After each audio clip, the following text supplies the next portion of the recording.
This is the OP4 War Games base at Fort Polk, Louisiana, USA. OP4 stands for Opposing Force, an exercise unit that puts 50,000 soldiers through their paces every year. The men who train at Fort Polk are called the Blue Force. Their challenge is to survive 21 days of the most realistic combat scenarios that instructors can throw at them. 3 solid weeks in the field, facing an unpredictable adversary across unknown terrain. Every gun on the battlefield is fitted with a sensor to register hits. Laser tagging for professionals. This is the miles gear, and every soldier have the miles gear on. They also have it on their helmets. And every weapon system has a laser on it.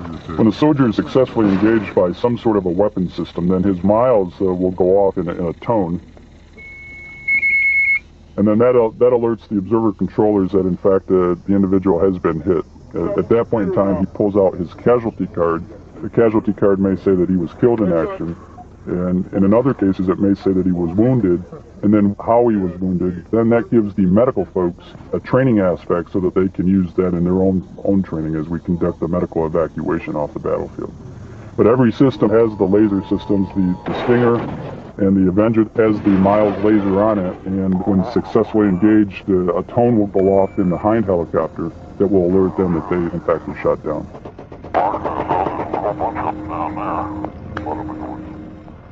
The airborne enemy the trainees will face are named Red Force, a team of OP4 instructors, masters of the tactics and technologies of the armed forces of the former Soviet Union.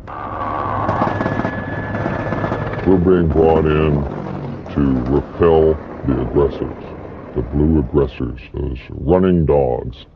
So we will come in and come in hard, low, fast, and hit the targets, and as quickly and as hard as we can do it.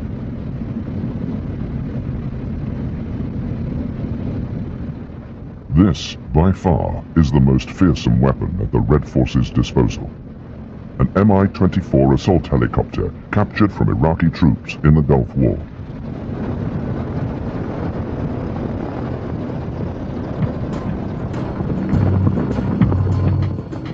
At the height of the Cold War, it was codenamed Hind by NATO planners. Thousands of these gunship transporters were built to destroy Allied tanks on the battlefields of Europe in World War III. Instead, it has seen combat in countless wars and conflicts across the Third World. Ironically, it now serves as a teaching instrument for the army it was built to destroy. Most of these gunners, this is the first time they've seen a Hind. They've seen an Apache, and they know how the Apache attack helicopter works. But this is Hind, something different. You know, this thing is going to take a good attack run. It's going to start coming screaming at you, and all of a sudden break out of the trees, and there it is, and it's shooting the missiles, and it's shooting its machine guns, and then it's gone. The Hind pilots fly in the most heavily armored helicopter gunship the world has ever seen. They're protected by a titanium strongbox of a cockpit, built to withstand point-blank hits from 37mm anti-aircraft shells. The windscreens themselves are bulletproof. Even if the glass was riddled with a .50 caliber machine gun, the 2 pilots would survive and probably complete their mission. The cockpit itself is a large, roomy cockpit. The switches are simple, clearly marked. It's air-conditioned. It's got a nice fan up in front for airflow, keeping it across your face. And in stress, you like to have airflow across your face. It's overpressurized, and it's chemically and biologically filtered air, so you're in a safe environment till you have holes knocked in it. So it's quite a large, comfortable cockpit.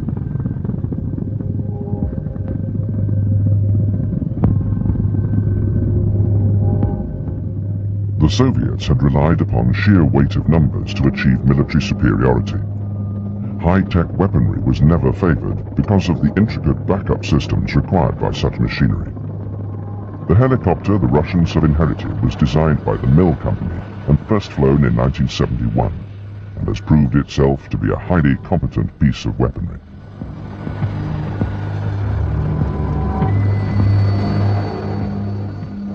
Nearly 2 times larger than America's Apache gunship, the Hind has no real Western counterpart.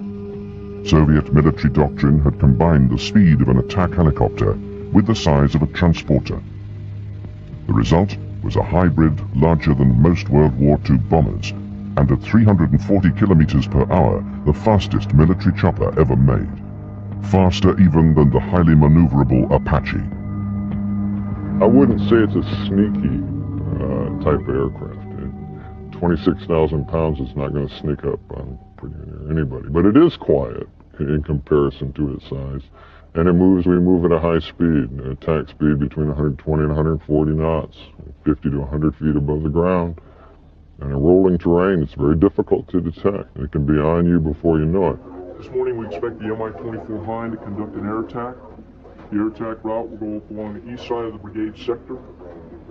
It will fly north. Proposed targets are marked at 706, 705, 704, and the brigade supply area. On this training exercise, the soldiers of the 25th Infantry Division face a difficult job. Plunged deep into enemy territory, they must hold a riverbed running through their sector of the map. Along the way, they'll be subjected to ambush and attack by helicopter-borne Reds. The Hind pilots will not fly alone. Included in the Red Force are Mi-17 Hiplight and Mi-8 attack helicopters. To defend against these threats, each platoon has its own Avenger team. A Humvee fitted with Mach 2 Stinger surface-to-air missiles.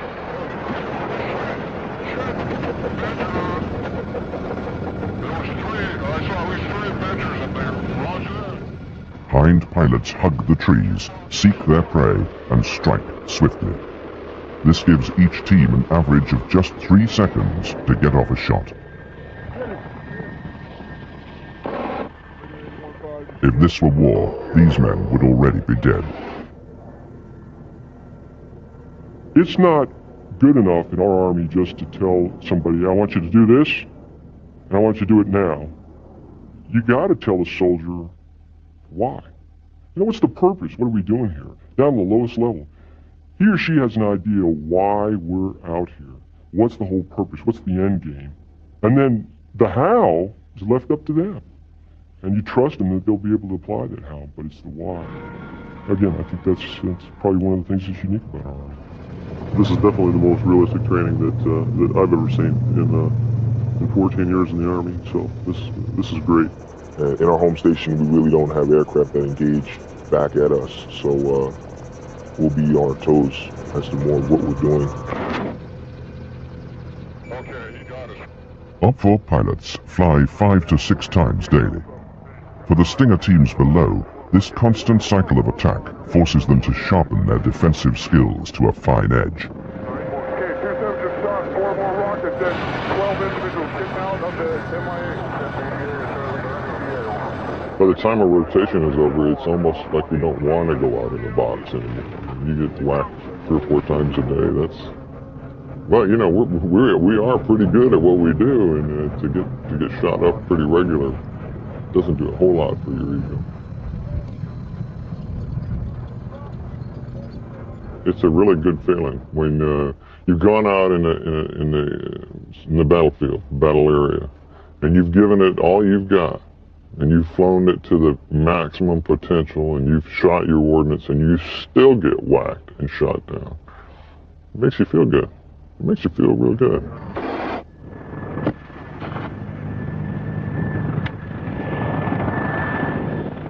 The Hind is adept at training the soldier of tomorrow. Though for thousands of such machines, their past is anything but a bloodless affair. I don't know about this one, but you do wonder who's sat in here, and you wonder where they are now, what they're doing now. Would they be surprised if they knew that what the aircraft was doing now? lot of legacy to a piece of equipment like this that we're not even aware of. You wonder. You wonder.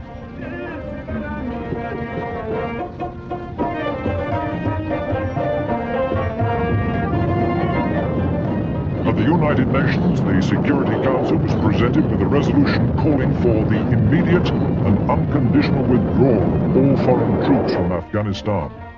For the Russians, this was not an invasion, just a helping hand to a nation in need. In December 1979, 2 Soviet divisions entered Afghanistan. The communist puppet state, installed by Moscow, was under siege from the 7 Islamic tribes of the Mujahideen. The Afghans were incensed by a communist-imposed ideology that denied the existence of Allah.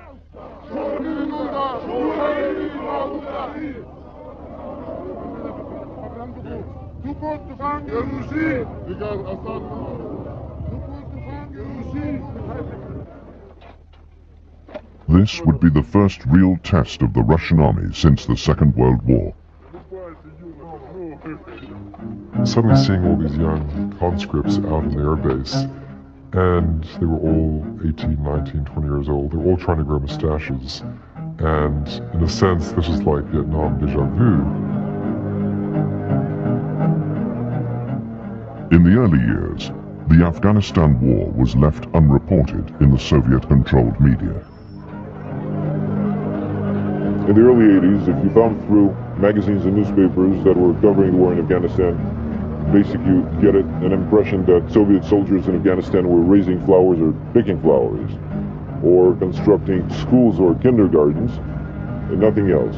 We were briefed by the colonel who still had the Afghanistan dust on his shoulders. He told us, guys, I don't care what the hell did they tell you in Moscow. Now, let's talk about the real situation.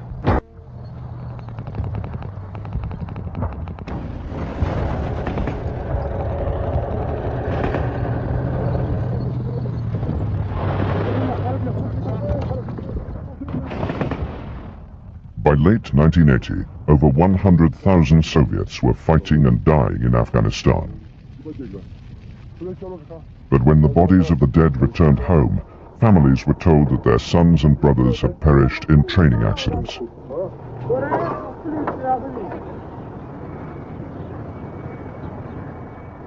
Throughout the war, the Soviets held Afghanistan's few cities, while the Mujahideen guerrilla army controlled the surrounding countryside.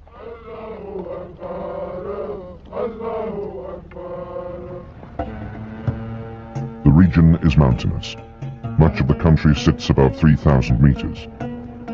In attempts to project power beyond the cities, the Soviets scattered fire bases across the land.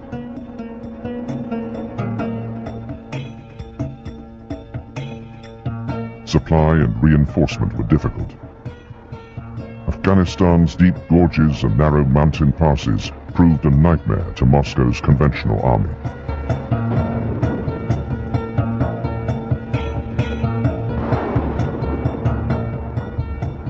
Soviet convoys found themselves under constant threat of sudden ambush by an enemy that was as elusive as it was destructive.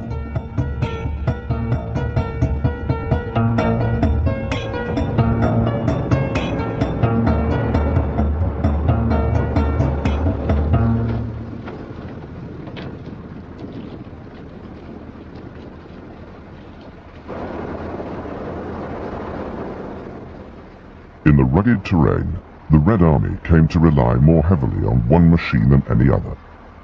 Like the American conflict in Vietnam before, Afghanistan became a helicopter war. And like the Huey in Vietnam, one aircraft became symbolic of the manner in which the war was fought.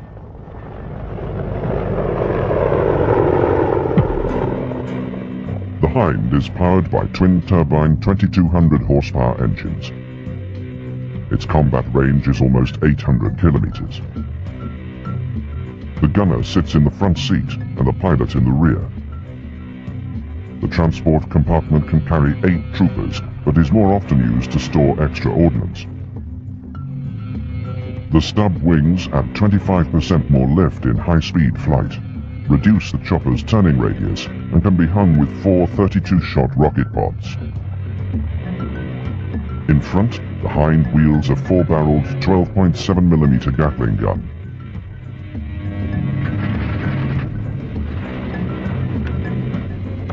Over time, the Mi-24 evolved into a pure attack gunship.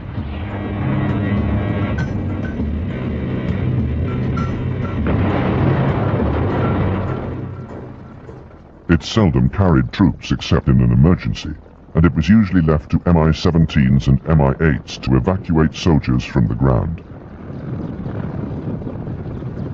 You are in trouble, and if he's not getting you out of there, that's the end of it. And even when you're on board, you just hold your breath and count all along seconds before you feel that the altitude and probably the distance is long enough so you can slowly exhale and relax. In many ways, the Mi-24 was a product of the American debacle in Vietnam. U.S. Army studies following the war in Southeast Asia concluded that America's Huey helicopter was both underpowered and extremely vulnerable to enemy fire. In the early 1970s, Soviet designers sifted through these studies and learned from their conclusions.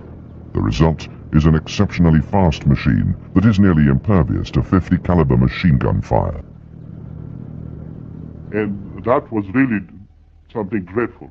And then you will fire on it, and it will have no effect. You could see that sparking of hitting it and getting those sparks, and still it will come at you. Я был просто влюблен в него. I literally loved it because more than once it saved my life, and it was hit with the bullets and shells all around, and still, well, it carried my body back to the base.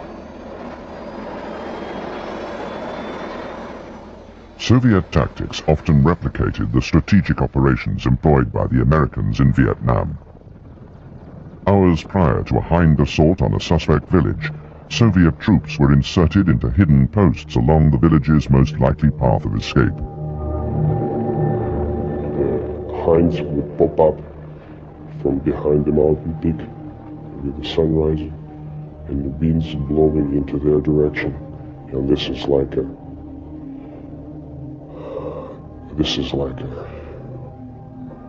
here comes the nightmare.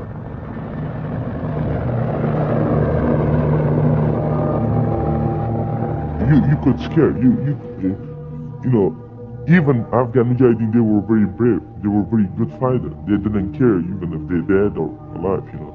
But you can see that feeling, everyone, that the way the helicopter was coming to you, it's you can get that feeling like, oh, it's something coming to me, you know.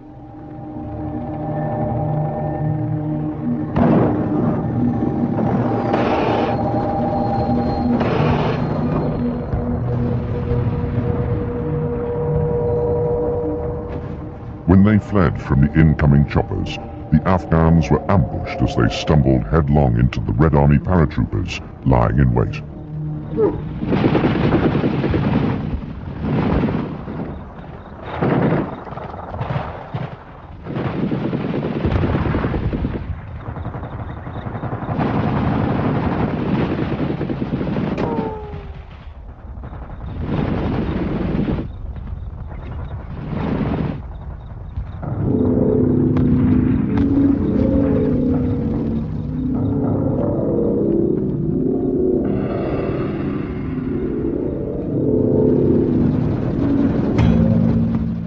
By 1983, the Hinds were roaming over the Afghan countryside, seeking targets at will.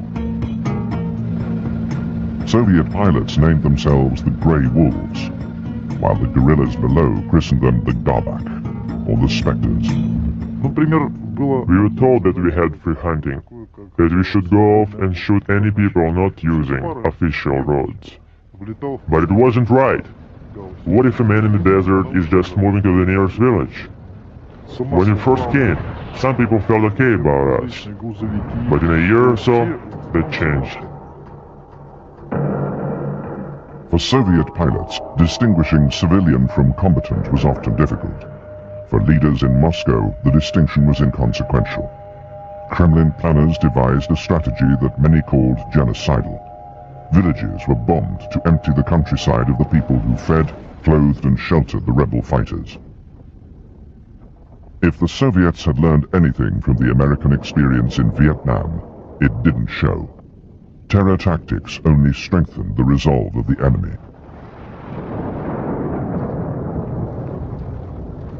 There were incidents where, villages were taken out and just shot or bulldozed. That was a very common one where tanks would just run over bodies. Quite a lot of documentary evidence came out about that. With, children buried alive through bombings.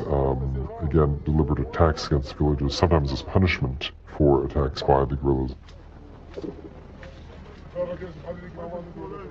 Anything against land, community, faith, and honor calls for fighting to death.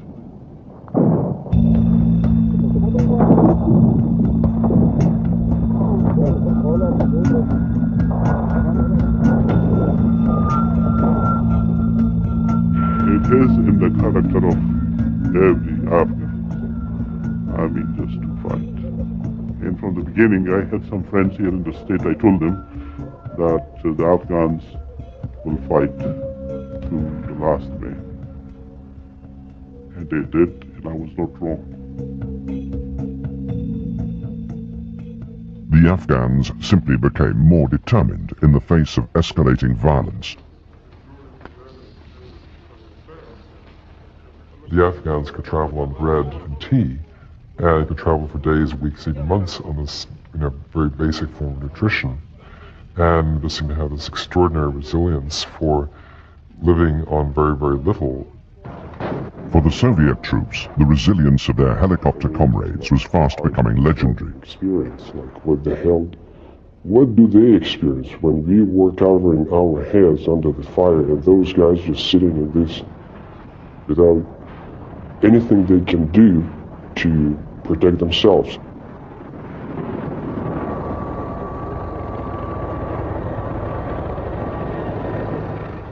Pilots spent much of their time flying convoy escorts, and over time earned the respect of the troops that they're sent to protect. Their strongest bond was with the heliborne troops they would carry into battle.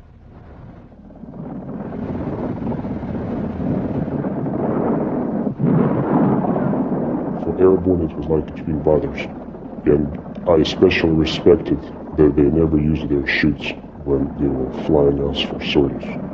So if push comes to shove, we were in the same boat, and they would not take any extra chances to save themselves or to leave us, to just drop us in deep shit alone. Hind pilots often flew on what they called roadrunner missions. In order to present as brief a target as possible, they'd spend much of their time flying just above the ground, as small arms fire posed little danger to the thickly armored chopper. But by 1984, the Mujahideen had learned a new trick. They took a weapon designed to penetrate the thick armor of Soviet tanks and directed it skywards.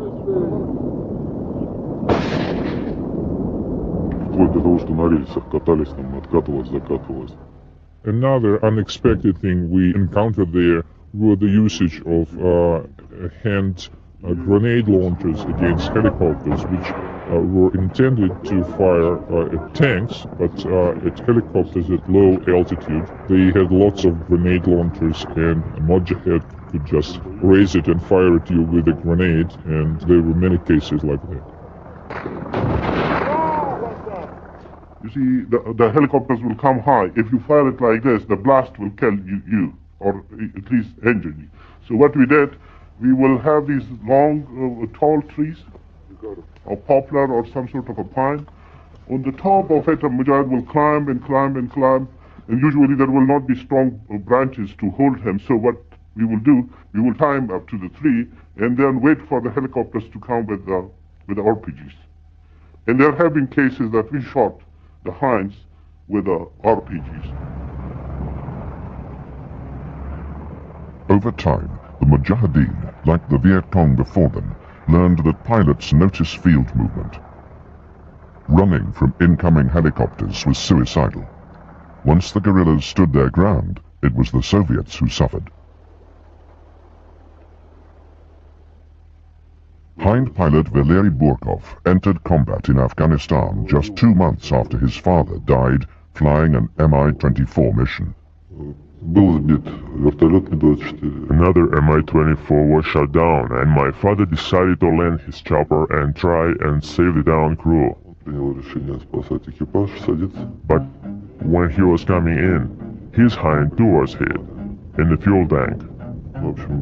So the helicopter exploded and started to burn. And he was the only one of the crew who didn't manage to get out. He burned up in the machine.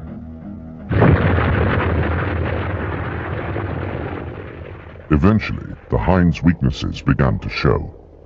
The altitudes in Afghanistan are extreme.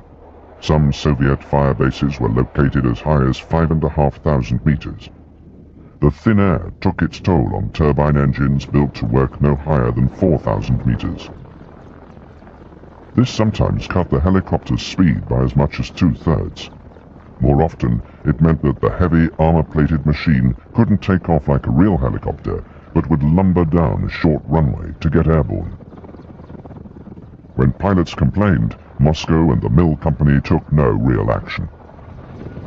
Russia's idea was always to make more cheap aircraft. The more the better, the cheaper the better.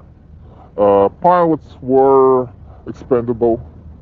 In the Soviet communist ideology, people were expendable anyway. And the most expendable were the draftees in the convoys below. Now, most of these conscripts were non-Russian, ethnic Russian. They tended to be Georgian, Ukrainian, from the Baltic states, Estonians, Lithuanians. So there was a degree of resentment toward the Russians, toward Moscow. Also, most of the conscripts hadn't any idea why they were covering or why they were involved in this war. As I understand, Moscow tried to save more Russian kids because Russian population was not growing as fast as the population of Asian republics, and I think it was a very cynical policy of Moscow leaders. So I think there was a lot of resentment amongst the conscripts. They didn't really believe in this war. For many in combat, this sense of detachment would soon change. For most of the guys, they were more or less indifferent until they experienced personal casualties among their friends or they were wounded.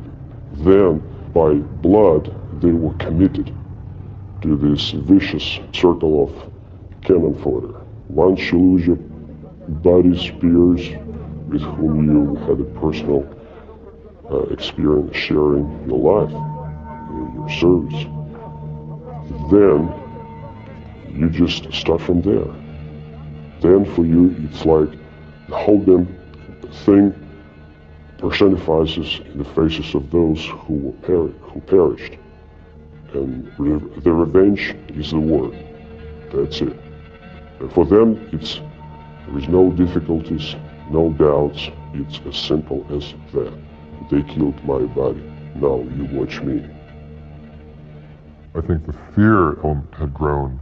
I think also the fear element had grown with the Soviets because word did come back of what happened. And if you look at the Soviet propaganda, which a lot of it was probably not that far off the mark, that if you got captured, they would skin you alive. And I always remember this being one particular element, that they would skin you alive, and it did happen.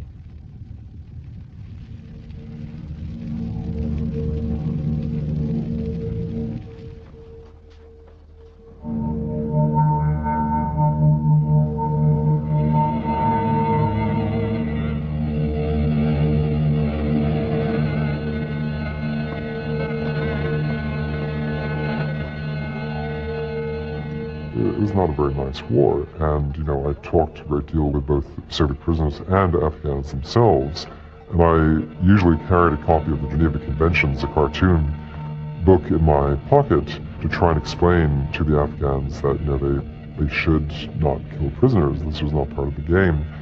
And most Afghans really couldn't see the logic in this. They said, well, if we keep prisoners, we have to feed them, and they're bombing us, they're killing us, so why should we keep them alive? Which, was their point of view, and probably from their point of view also, justified if they'd lost loved ones.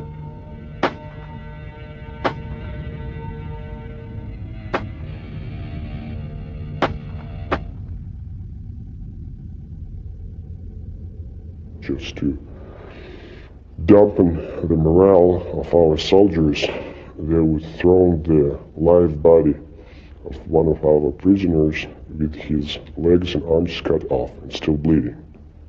And as soon as the column stops and the guys would check out what the hell is going on, they would put it like in the big box from missiles, and it is open. And then the whole story is just like a wildfire, spreads all along the column. And you just can look at the faces of the young soldiers, how they turn pale, and some of them just tremble. And it's hard to measure to what extent it affects their combat readiness, but I believe you understand what I'm talking about. It just fortified the views of those who spent some time there. It gave them ugly justification for atrocities on our side. So for us it was very simple. When we dealt with the POWs, we would have only very limited options. He cooperates with us. If he doesn't want it, he will be arrested on the spot. That's it. Nothing fancy. No slicing, no knifing, anything like that. With each passing month, combat in Afghanistan was turning ever more savage. By 1986, even the children of the Mujahideen were fighting the Soviets. Such conflicts had no respect for age. Unlike the Hind, most Soviet helicopters flew without heavy armor and bulletproof glass. One of our medevac helicopters was shot down by a teenager, and after he was killed, it turned out that he was no elder than probably 13 or 12 years old. When he shot the pilot, a bullet struck him right between his eyes from probably around 250 yards. And he had enough guts to shoot from such a close range and to take all. And I'm sure he had a pretty understanding what would happen with him, and he took the risks. So you develop the feeling of just respect to professionalism and to the other side. By 1986, the CIA was supplying the rebels with the Stinger missile. Capable of hitting a moving target 5 kilometers away, it represented a massive threat.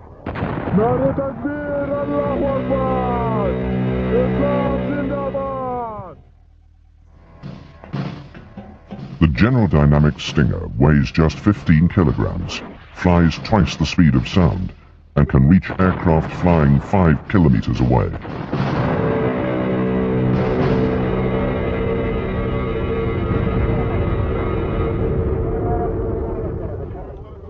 There was a perception in the CIA that the rebels were not technologically advanced enough to utilize such a weapon. But the guerrillas were quick learners, and the new missile proved deadly to the Soviet aircrews. One resistance commander remarked, "There are only 2 things we Afghans need: the Quran and more Stingers."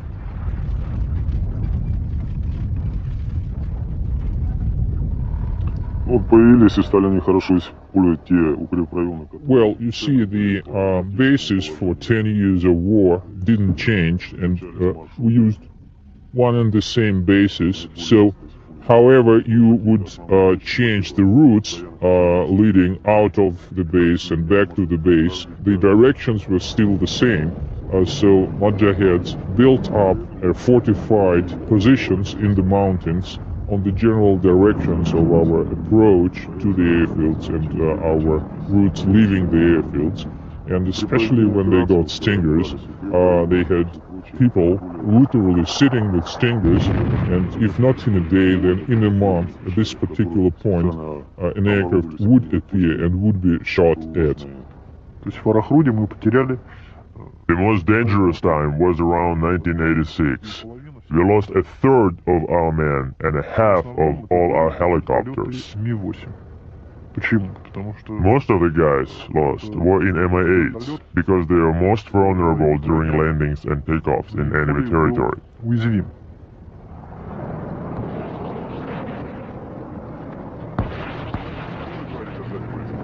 By 1987, flare dispensers had been added to most Soviet helicopters. They acted as decoys to the heat-seeking missiles. Fixed-wing aircraft too utilized this system. Despite this, in 1987 alone, more than 200 Soviet aircraft fell prey to the Mujahideen's new weapon.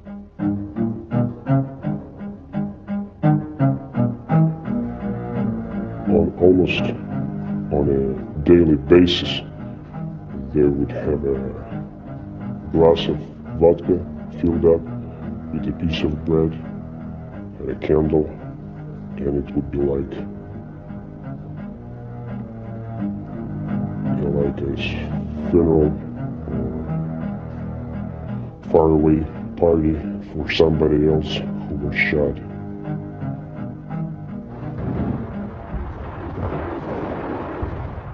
I had the first experience being ambushed, and we had a huge casualty rate, 47 killed, and we had 6 guys who were just bleeding and dying from the wounds, and our 2 medical personnel were killed too.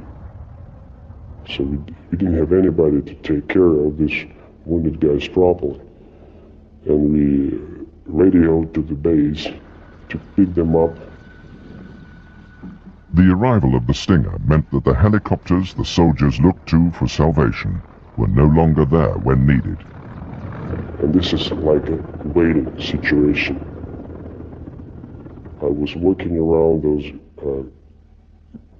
guys moaning from their pain, and they would provide the first medical aid, and I was cursing, I was preaching, I was hoping, and there was nothing else we could do about it. And I thought my head would explode trying to pick up the first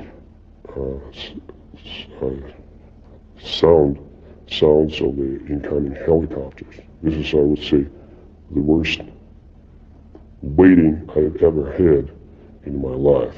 I mean, something I would not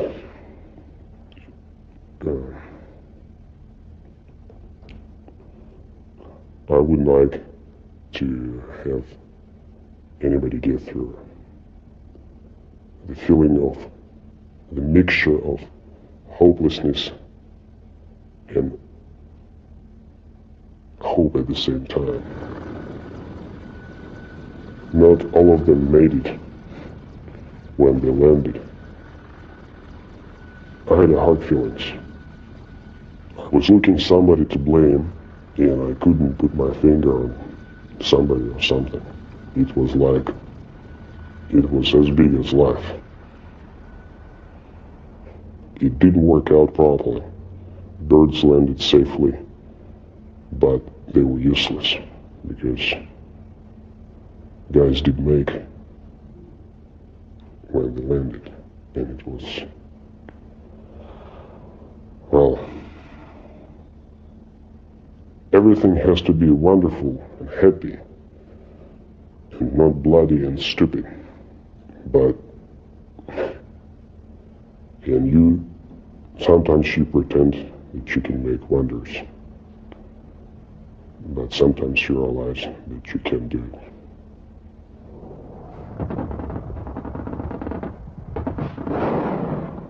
Some in Afghanistan claimed that the Stingers were more of a psychological threat than a physical one. I think the numbers of Stingers which actually shot down Soviet planes was quite questionable. I saw probably 5 or 6, and each one I saw being fired missed. And I think that was the same experience of quite a few of my other colleagues. However, the facts speak for themselves.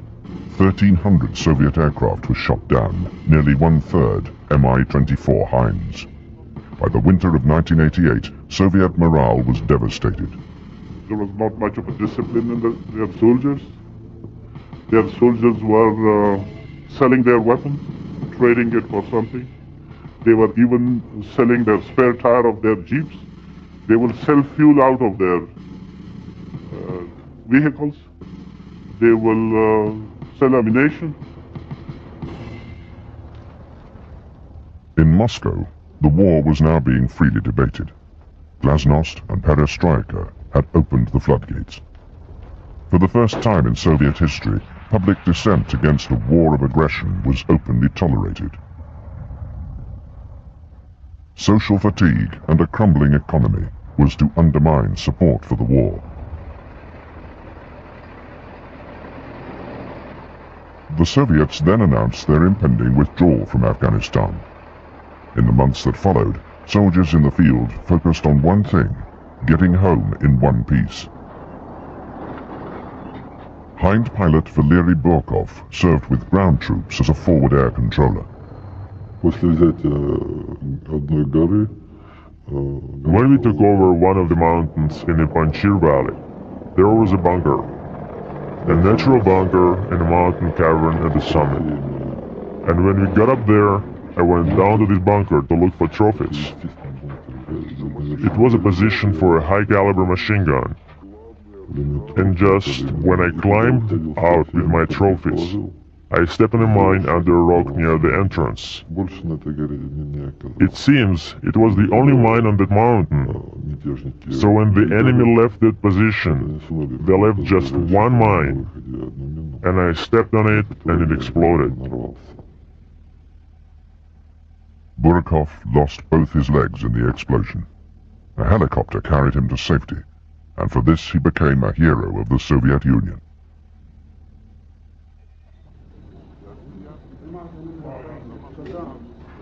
The Soviet Union has made a commitment to withdraw completely its forces from Afghanistan no later than February 15, 1989. There is no reason why they should not meet this obligation, and we expect the Soviets to honor the obligations they undertook in signing the Geneva Accords. There is no evidence that they will not do this.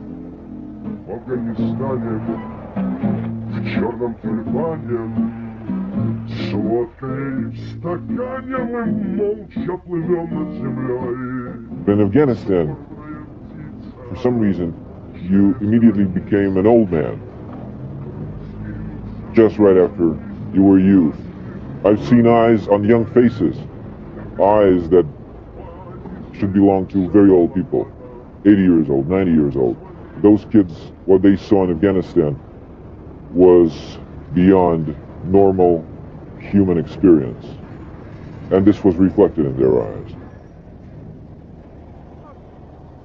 It's like, we made it. It's like, from now on, it's R&R till the end of my life. Nothing will be as bad as it was. That's it. Today, a small unit of guardsmen was marched onto the runway of Kabul airport. We were excited that we made it. We were there, we made it, and now we're back home, period. I mean, nothing to worry about.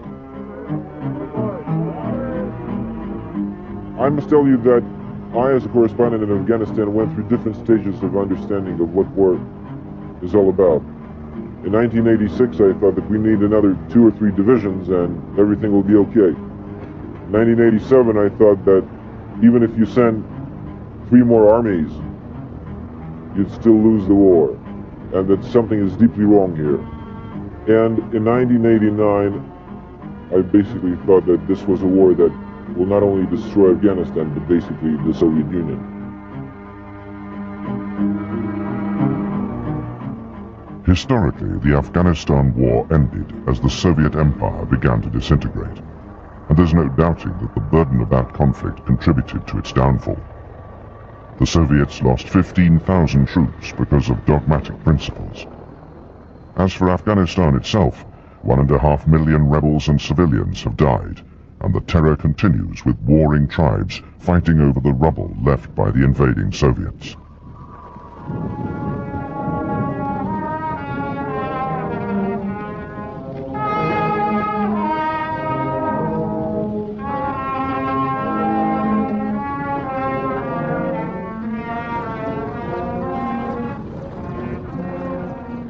For me, the Hind is a symbol of our Evan experience. For me, it signifies, like an accumulated force, all the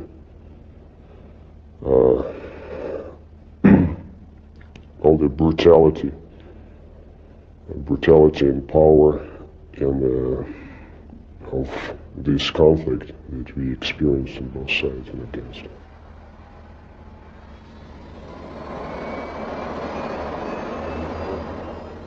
The Red Army and the empire that this weapon was built to serve no longer exists. It's ironic that the system the helicopter now operates under is as run down as the helicopter itself. There is a final irony. Because of the lack of fuel in Russia, the average Russian Federation pilot flies just once a month, making the Hind pilots of the Louisiana OPFOR unit the most active Mi-24 unit in the world.